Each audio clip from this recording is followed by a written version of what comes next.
May tulay sila dito, gumawa silang tulay. Ayan, nilagyan nila ng sandbag. It's good. Ayan o. May mga sandbag dito guys.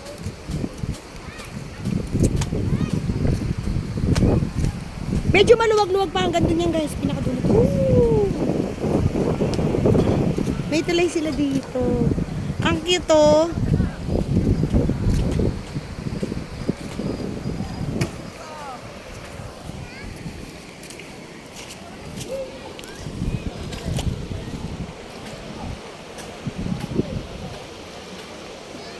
Dito rin si McDo.